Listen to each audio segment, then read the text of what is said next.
I had closed from work and I was going home, and then I got to, it wasn't a checkpoint, it was a police car parked on the side of the road, and some of them standing by the road with the torchlights, looking through the cars, checking the cars. So when I got there, they started flagging me down with a torchlight to stop.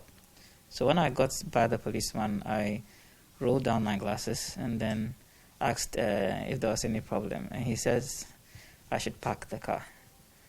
So I just parked the car, and then he comes close and asks me where I'm coming from, and I tell him that I'm coming from work. And he says what kind of work I do. I answer him. Then he also asks me that I should get down from the car. I asked if there's a problem, and he says that it's a random search, so I should get down from the car. So I get down, he searches me, they look through the car and that kind of thing. They don't find anything.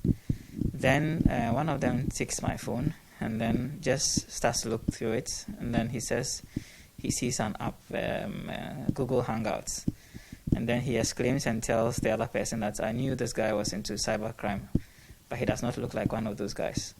So I was a bit confused. So I asked, what's the issue with the app and relating to cybercrime?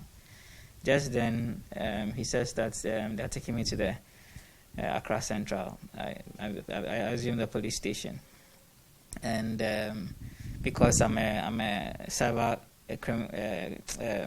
cybercrime, that kind of thing. So the whole time we're going, I was still trying to let him understand that, look, I'm just somebody who has closed from work. I'm just trying to get home.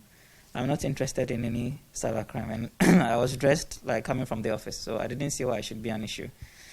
So as on the way back from the checkpoint, he has my phone, and like trying to get in, moving around and that kind of thing. I told him, I don't appreciate that. You can't, this is my personal information. You can't be going that. Trying to find something to kind of incriminate me. It didn't really make sense to me. And all the calls that were coming through my phone, he kept cutting them. So in a sense, people couldn't reach me and that kind of thing. I was just lucky that with my car, it's able to pick. The phone connects via Bluetooth on the car. So one of the calls that came through, I picked it on my steering wheel and then told the person who called that I've been arrested by the police. After which other family members also called me. And I kept telling them that this was the issue. And they also kept calling. He kept cutting the line and that kind of thing. This went on for some time. It gets to a place, he asks me what kind of things I do, if I've ever bought things online, all sorts of things just to get something on me, basically, that I'm doing something illegal. And it gets to a point, he says, let's park and talk like men. I was still trying to get to understand what they actually wanted from me. What's proof that I was a criminal, but they were still not able to tell me anything. In the long run, they tell one of my family members to come to the central police station. The person was also calling, asking where we were, that kind of thing. And then later on, they told them that I should just turn around and go and drop them where I picked them from, and the person should go. That was it. So, between about 40-45 minutes going around, with them in the car, and that's the whole thing. Did you see their car? Did you see the number plate? How was it like?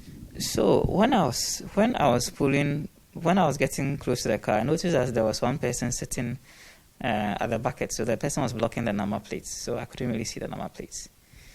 Then as the car moved past, I noticed that the person also, either him or another person, also moved and came to stand in front of the car, and that also blocked the number plate, so it would have been difficult to see the number plate.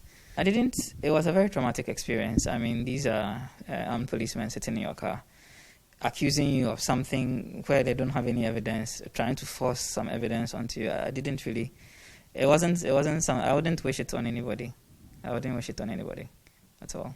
It was a very traumatic experience. I'd wish that there are stricter measures in place in terms of people who engage in such things, stricter punishments for such people, because, the general public is mainly the police who protect us. So if we can't really trust them, you see, at the normal circumstances, you see a policeman and you're supposed to be happy, you're supposed to feel safe. But if you start to think, is this guy going to take advantage of me or that kind of thing, then I think it defeats the whole purpose. So if there are stricter punishments, or maybe some kind of reward schemes or something for people who stand for what is right, and then others can also follow suit, then probably the few bad ones amongst them can be weeded out.